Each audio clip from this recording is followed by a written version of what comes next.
Soal nomor 1. Perhatikan gambar terdapat pada balok kayu seperti gambar berikut ini. Nah, pertanyaannya adalah besaran turunan yang dapat diketahui dari hasil pengukurannya adalah titik-titik. Kalau kita lihat yang pertama ini mengukur apa? Lebar ya, lebar. Yang gambar 2 ini mengukur tinggi. Kemudian gambar 3 ini mengukur panjang. Sedangkan yang gambar 4 ini mengukur berat. Nah, yang ditanyakan di sini adalah besaran turunan. Nah, lebar, tinggi, panjang ini sama dengan panjang. Jadi ini adalah besaran pokok. Sehingga jika ada lebar, ada tinggi, ada panjang, berarti bukan besaran turunan. Sehingga jawabannya adalah C. Luas, volume, berat, massa jenis. Luas bisa dicari misalnya panjang dikali lebar. Tuh. Kemudian volume, panjang lebar kali tinggi. Kemudian soal berikutnya nomor 2. Perhatikan gambar skala berikut. Gambar tersebut 3 buah benda P, Q, dan R diukur menggunakan beberapa termometer, menghasilkan grafik seperti gambar. Pernyataan yang benar sesuai grafik tersebut adalah diketahui yang pertama ini menggunakan skala Celcius. P menunjukkan 30. Kemudian menggunakan termometer A ini P menunjukkan skala di sini 24. Ini 30, ini 24. Nah, kita ingat bahwa ada skala Celcius, ada Reaumur, ada Fahrenheit sama Kelvin. Perbandingannya adalah 5 banding 4 banding 9 banding 5. Kemudian karena yang di termometer A ini suhunya menunjukkan skala lebih rendah, yang A tadi adalah yang pertama tadi adalah Celcius, maka yang lebih rendah dari Celcius itu adalah Reaumur. Berarti termometer A ini adalah termometer Reaumur. Kita bisa cek, maka 30 derajat Celcius kalau diubah ke Reaumur 4/5 dikali 30. Hasilnya kita bisa lihat adalah 24, gitu ya. Jadi yang ini Reaumur. Kemudian yang termometer B, kalau kita lihat di sini P dengan P yang di skala Celcius itu sama, 30. Yang ini juga tingginya sama. Yang R juga sama. Berarti termometer B itu sama dengan termometer Celcius. Sehingga jawabannya yang tepat adalah jawaban D. Termometer A menggunakan Reaumur, termometer B menggunakan Celcius. Selanjutnya nomor 3. Di pagi hari yang sejuk, ayah membuat kopi tanpa gula, kemudian dituangkan air mendidih ke dalam gelas yang berisi kopi tersebut. Tiba-tiba gelas pecah seperti gambar berikut ini. Nah, hal ini disebabkan jadi kalau ada gelas atau benda itu diberi kalor, maka akan memuai, bertambah ukurannya. Nah, di sini ada memuai, pemuaian. Yang mana yang benar? Yang benar adalah C. Dinding gelas bagian dalam itu sudah memuai terlebih dahulu. Sedangkan dinding gelas bagian luar belum memuai, karena yang terkena panas pertama kalinya adalah dinding bagian dalam, sehingga bertambahlah ukuran yang di bagian dalam terlebih dahulu, sehingga terjadi perbedaan tingkat pemuaian, gitu ya, antara yang dalam dan yang luar. Kemudian soal nomor berikutnya, nomor 4. Perhatikan data berikut. Yang termasuk unsur adalah nomor titik-titik. Unsur Di sini ada unsur dan senyawa. Keduanya adalah zat tunggal. Apa beda unsur dan senyawa? Kalau unsur ini zat tunggal yang sudah tidak dapat diurai lagi menjadi zat yang lebih sederhana. Kalau yang senyawa masih dapat diurai lagi menjadi zat yang lebih sederhana, yaitu menjadi apa? Menjadi unsur-unsur pembentuknya. Jadi di sini yang tidak dapat diurai ditandai dengan, lihat, ini hanya satu huruf, ini oksigen, sudah nggak bisa diurai menjadi zat yang lebih sederhana lagi, hidrogen dan CO atau tembaga.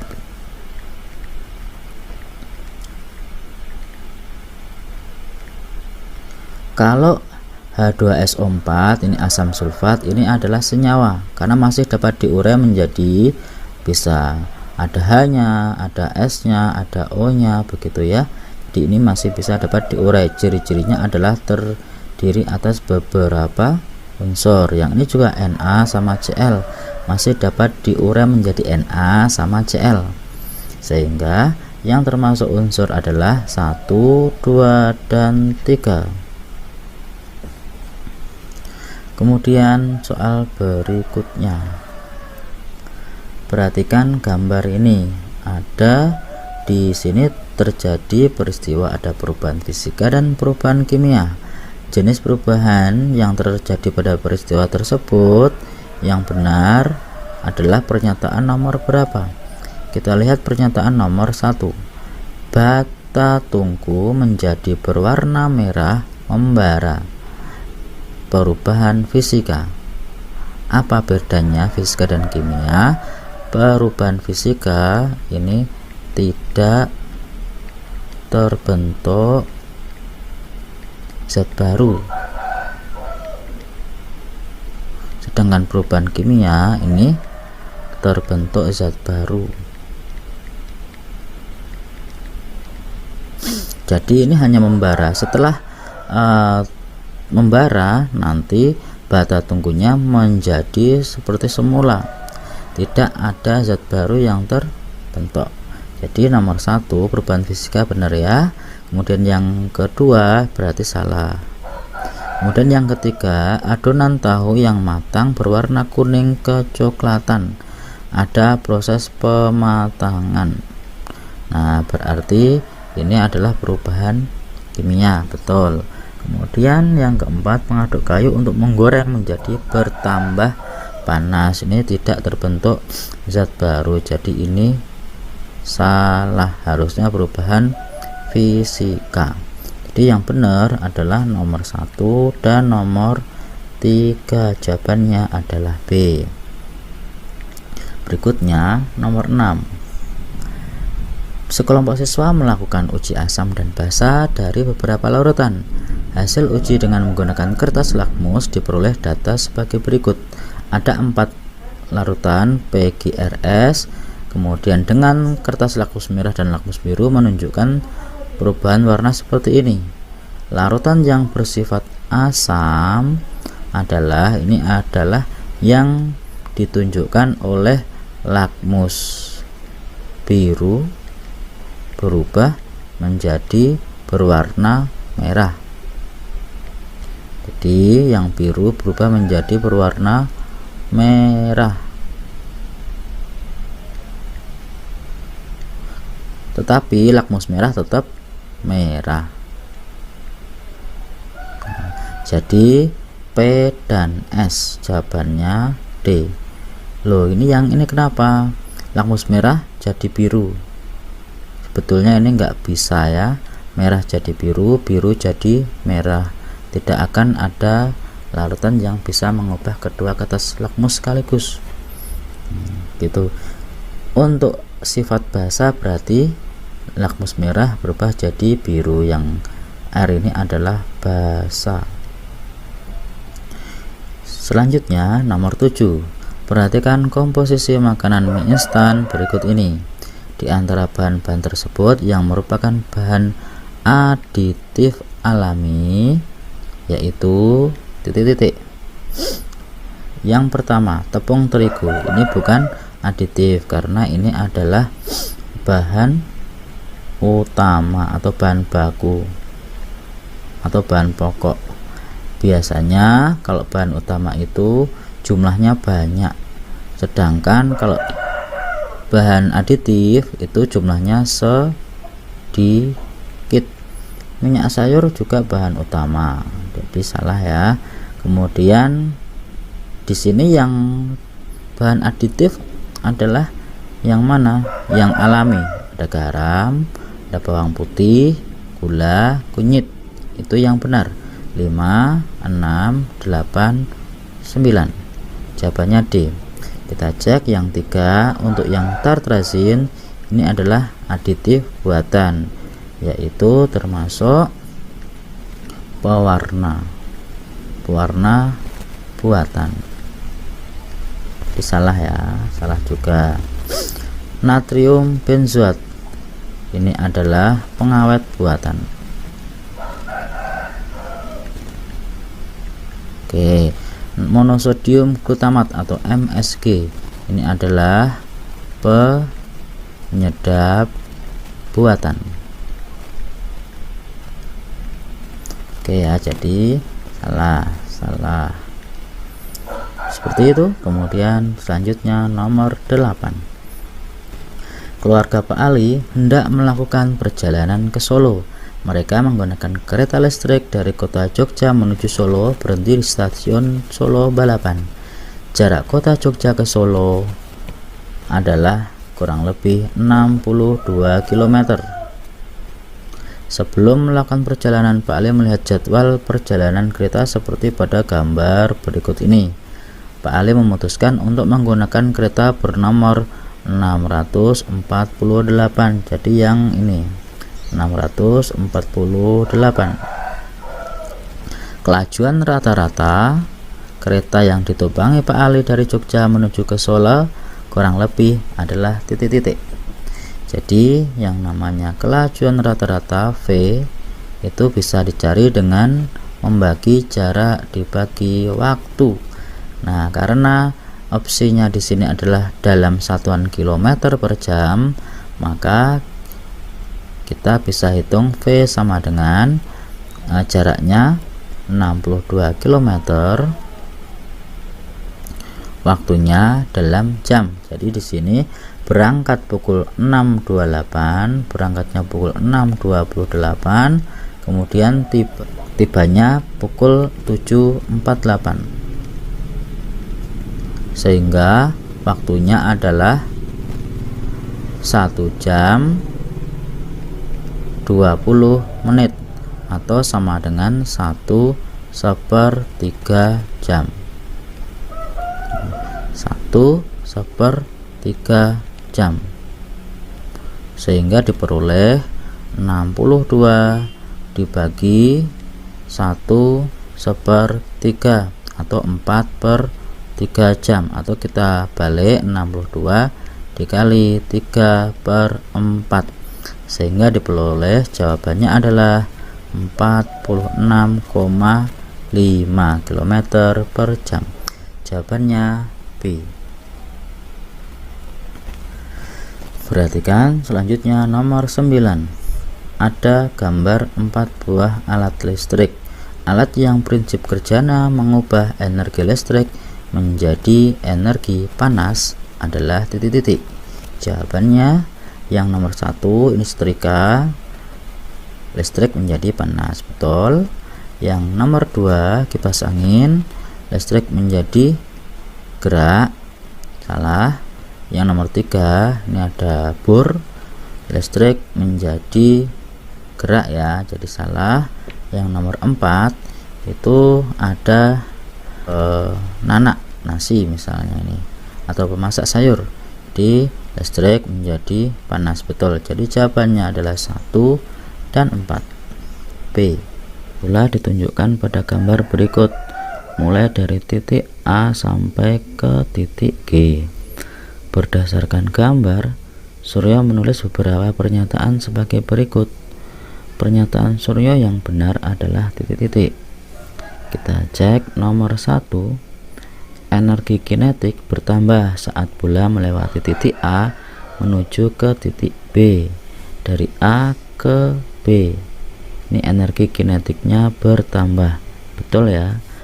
Kenapa? Karena semakin ke bawah benda bergerak semakin cepat, jadinya semakin bertambah V-nya, maka energi kinetiknya semakin bertambah.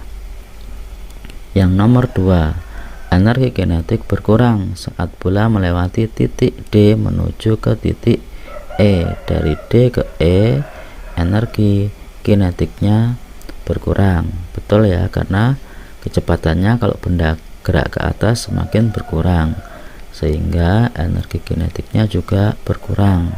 Betul. Kemudian yang nomor 3 tentang energi potensial. Energi potensial tetap saat bola melewati titik A menuju ke titik C. Dari A ke C berarti A ke B, ini gerak ke bawah, ketinggian benda semakin berkurang, berarti energi potensialnya juga berkurang. Kemudian dari B ke C ketinggiannya bertambah, sehingga energi potensialnya juga bertambah. Nah, di sini terjadi perubahan energi potensial, berarti EP-nya berubah. Maka nomor 3 salah. Kemudian yang nomor 4, energi potensial bertambah saat bola melewati titik F menuju titik G. Dari F ke G, ini ketinggiannya bertambah, berarti energi potensialnya juga bertambah. Nah, di sini berarti nomor 4 benar. Maka jawaban yang benar adalah 1, 2, dan 4. C.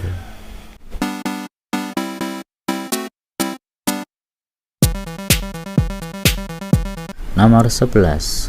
Perhatikan pernyataan mengenai benda langit berikut ini. Nah, pernyataan yang benar mengenai komet adalah titik-titik. Yang pertama, melakukan 3 gerakan sekaligus. Ini dialami oleh bulan ya. Bulan itu kan pendamping bumi. Nah, jadi bulan bisa berotasi. Yang pertama, mengalami rotasi. Kemudian bulan juga mengelilingi bumi, berarti revolusi terhadap bumi. Yang pertama, kemudian bersama dengan bumi itu mengelilingi matahari, ya. Jadi ini revolusi bersama bumi mengelilingi matahari. Yang kedua, jadi salah. Kemudian yang kedua, orbitnya elips dan sangat lonjong. Kalau kita gambarkan, ini ada matahari ya, matahari. Kemudian ada lintasannya komet itu elips, lonjong seperti ini. Misalnya di sini ada komet. Nah, ini lintasannya. Kemudian yang ketiga benar ya, nomor 2 benar.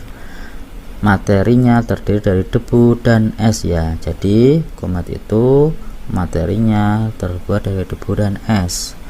Yang keempat, berotasi berlawanan dengan jarum jam.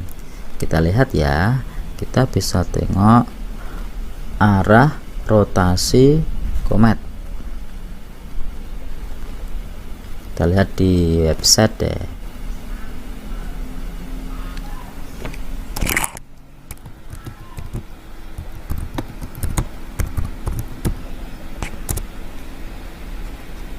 Nah, jadi rotasi komet itu searah jarum jam karena perputaran komet sama dengan perputaran planet-planet. Oke. Jadi yang nomor 4 itu salah ya. Nomor 4 salah. Kemudian nomor 5, mempunyai ekor yang arahnya menjauhi matahari. Jadi kalau misalnya di sini nanti ekornya itu menjauhi matahari, jadi ekornya mengarah ke sana. Kalau kometnya berada di sini, maka ekornya akan mengarah ke sana. Ini paling jauh, maka ekornya itu akan mengarah ke berlawanan. Jadi jawaban yang benar adalah 2, 3, dan 5. 2, 3, 5 C ya. Berikutnya nomor 12, dua buah gaya masing-masing F1 15 dan F2 20. Di sini gambarnya F1 20, F2 15 ya, kebalik yang gambar ini nggak apa-apa. Yang penting 15 dan 20 nya sudah ada di atasnya anak panah ini. Bekerja pada sebuah benda yang terletak pada suatu permukaan lantai seperti pada gambar. Jika benda berpindah ke kanan sejauh 6 meter, maka usaha yang dilakukan pada benda oleh kedua gaya tersebut adalah titik-titik. Usaha W sama dengan F dikali S. Karena ada dua gaya yang berlawanan, maka resultan gayanya adalah 20 dikurangi 15 Newton dikali perpindahannya S sama dengan 6 meter, sehingga diperoleh 5 Newton dikali 6 meter sama dengan 30 Joule. Jawabannya yang benar A. Berikutnya nomor 13. Pak Cokro akan menaikkan sebuah drum ke tempat yang lebih tinggi menggunakan bidang miring seperti tampak pada gambar. Diketahui di sini panjangnya bidang miring atau S, ini S adalah 4 meter. Kemudian tingginya bidang miring ini adalah H 2 meter. H 2 meter. Berdasarkan ilustrasi, keuntungan mekanis yang diperoleh Pak Cokro adalah keuntungan mekanis bidang miring sama dengan S per H sama dengan S nya 4, H nya 2 diperoleh 2. Jawabannya yang benar adalah B. Nomor 14. Perhatikan gambar di bawah ini. Ada 4 balok diletakkan di atas lantai seperti posisi pada gambar. Jika keempat balok memiliki massa yang sama, maka balok yang memberikan tekanan terkecil ke terbesar, ingat yang pertama ditanyakan adalah terkecil. Nah, kemudian kita bisa tengok bahwa tekanan itu sama dengan gaya dibagi luas bidang tekan. Untuk mendapatkan tekanan yang kecil, maka luas bidang tekannya dipilihlah yang paling besar. Luas bidang tekan, karena di sini yang ditekan adalah lantai, maka bidang tekannya ada di bagian alasnya ini, bagian alasnya. Jadi kita bisa tentukan luasnya dengan panjang dikali lebar. Ini panjangnya 10, lebar 3, berarti 30 cm persegi. Gambar 2 50, gambar 3 25, gambar 4 70. Nah, yang terkecil yang memiliki luas bidang tekan paling besar 70, jadi nomor 4 ya. Yang pertama nomor 4. Sedangkan yang tekanan terbesar berarti yang dimiliki oleh yang memiliki luas bidang tekan terkecil, yaitu gambar 3. Jadi nanti gambar 3 memiliki tekanan paling besar karena memiliki luas bidang tekan paling kecil 4 ke 3, jadi jawabannya C. 4 paling kecil, 3 paling besar. Nomor 15, perhatikan gambar gelombang di bawah ini. Yang ditanyakan amplitudo, panjang gelombang, cepat rambat gelombang. Yang pertama amplitudo atau simpangan terjauh. Jadi dari pusat keseimbangan ini ke simpangan paling jauh ke atas di sini atau ke bawah yang sama jaraknya yaitu 4. Jadi amplitudonya 4 cm. Yang kedua, panjang gelombang. Panjang gelombangnya adalah, kita bisa hitung ini terbentuk berapa gelombang. Satu gelombang itu adalah ada puncak, ada lembah. 1, 2, 2/4 gelombang. Di sini 2/4 gelombang itu panjangnya 72 cm, sehingga panjang gelombangnya 72 cm dibagi 2/4, hasilnya sama dengan 32 cm di ini ya. Atau kita bisa menghitung karena panjang gelombang itu dari sini sampai sini. Nah, padahal diketahui dari ujung sini sampai sana itu 72 cm, maka kita bisa ambil misalnya ini kita potong-potong. Ada 1, 2, 3, 4. Jumlahnya semuanya ada 5, 6, 7, 8, 9. Ada 9 bagian ya. Padahal kita hanya butuh 4 bagian, berarti 4/9 dari 72 cm. Hasilnya kita bisa coret di sini. 1 ini 8. Jadi 4 kali 8 32 cm. Seperti itu juga boleh.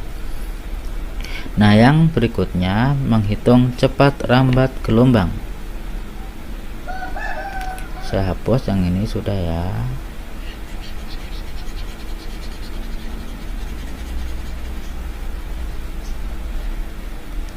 Oke. Cepat rambat gelombang V sama dengan jarak dibagi waktu, boleh. Di sini jarak keseluruhan itu kan 72 cm. Waktunya kalau sampai di sini 0,8, padahal di sini bagian-bagiannya tadi ada 8, berarti kalau 9 bagian sampai di sini itu ada 0,9 sekon. Jadi waktunya keseluruhan 0,9 sekon. Maka diperoleh cepat rambatnya 80 cm per sekon. 80. Maka jawaban yang benar semuanya adalah pilihan A. Atau boleh juga seperti ini. Saya hapus dulu ini. Kemudian yang namanya cepat rambat bisa diperoleh dari lambda per T periode. Lambdanya tadi ini 32 cm dibagi dengan periodenya, berarti waktu satu gelombang sampai di sini. Kalau sampai di sini 0,8, maka sampai di sini 0,4. Jadi 32 dibagi 0,4 sekon sama dengan ya 80 cm per sekon. Nomor 16. Jika Anto mendengarkan bunyi petir 3 sekon setelah melihat terjadinya kilat, maka perkiraan jarak Anto dengan terjadinya petir adalah titik-titik. Berarti kita bisa menghitung S sama dengan V dikali T. Nah, V di sini adalah cepat rambat bunyi di udara 340 meter per sekon. Waktunya adalah 3 sekon ini. 3 sekon.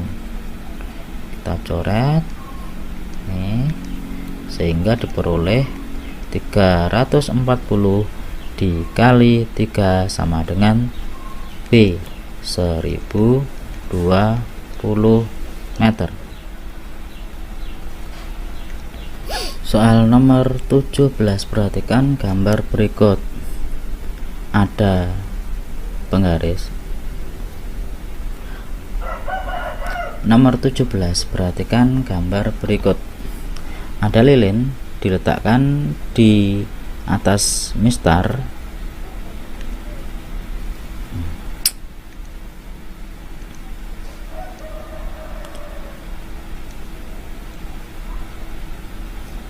Perhatikan gambar berikut. Ada lilin diletakkan di atas mistar di angka 4. Kemudian ada lensa cembung diletakkan di angka 10. Kemudian ada layar diletakkan di angka 22. Dari sini diperoleh yang pertama, jarak benda ini sama dengan jarak lilin ke lensa itu 10 dikurangi 4, 6 cm.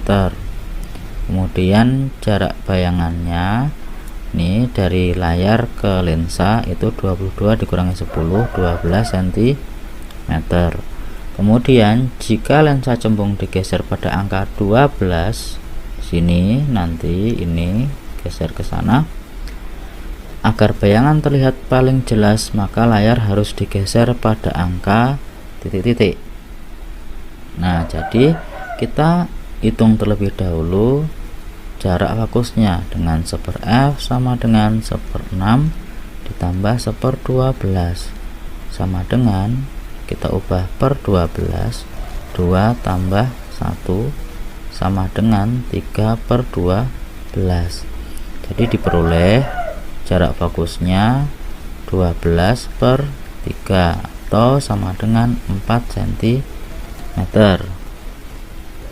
Kemudian karena lensa sudah digeser ke angka 12, maka yang berubah adalah lilin terhadap lensa menjadi tambah 2 cm. Yang semula 6 cm, sekarang jarak bendanya menjadi 8 cm. Dengan jarak fokus yaitu 4 cm, kita bisa menghitung dari sini jarak bayangan dengan 1/s aksen sama dengan 1/f dikurangi 1/s sama dengan 1/4 dikurangi 1/8.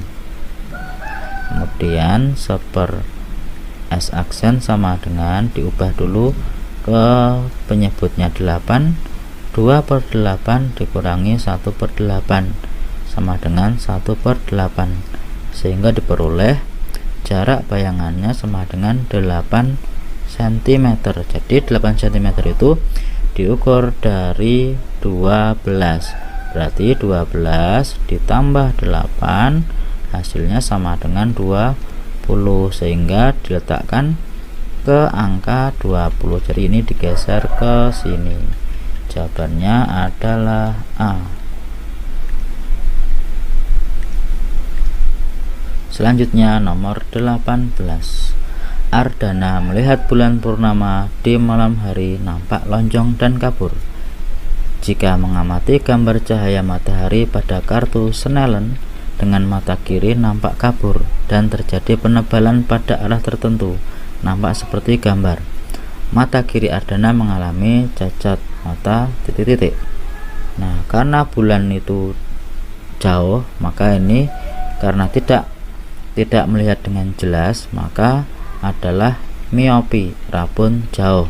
Kemudian mengamati gambar cahaya matahari pada kartu dengan mata kiri nampak kabur. Nah, sehingga ini adalah astigmatisme, sehingga diperoleh bahwa matanya Ardana mengalami miopi dan juga astigmatisme. Jawabannya yang benar adalah C. Nomor 19. Perhatikan gambar benda bermuatan listrik berikut. Ada 4 benda P, Q, R, dan S. Diketahui P menolak Q, R menarik P, dan Q menolak S. Apabila P bermuatan positif, maka Q, R, dan S berturut-turut adalah titik-titik. Diketahui P positif. Kita lihat, saya tandai P-nya positif. Kemudian di sini diketahui P menolak Q, maka muatan yang saling tolak menolak berarti memiliki muatan yang sama. Berarti karena P positif maka Q juga positif. Kemudian R menarik P, maka muatannya berbeda karena diketahui P itu positif berarti R nya negatif, jadi R nya negatif. Kemudian Q menolak S, berarti muatannya sejenis. Dari Q dan S yang diketahui adalah Q nya positif, maka S nya juga positif, maka S positif. Jadi QRS berturut-turut adalah positif, negatif, positif. Jawabannya adalah C. Nomor 20. Perhatikan gambar rangkaian listrik berikut ini. Hasil pengukuran tegangan pada voltmeter X sebesar titik-titik. Yang pertama, kita mencari hambatan pengganti total. Yang pertama, untuk yang rangkaian paralel kita hitung R paralelnya, hambatan pengganti paralel 1/3 ditambah 1/6. Kita peroleh 2 tambah 1 sama dengan 3/6, sehingga RP nya sama dengan 6/3 sama dengan 2 ohm, dan R totalnya sama dengan 2 ohm ditambah yang 10, 12 ohm, sehingga diperoleh I sama dengan V/R. V nya 12 volt, R totalnya 12 ohm sama dengan 1 ampere. Di arusnya 1 ampere, sehingga tegangan pada voltmeter di sini V sama dengan I dikali R. I yang mengalir adalah 1 ampere dikali R nya 10 ohm, hasilnya sama dengan 10 volt. Jawabannya adalah C.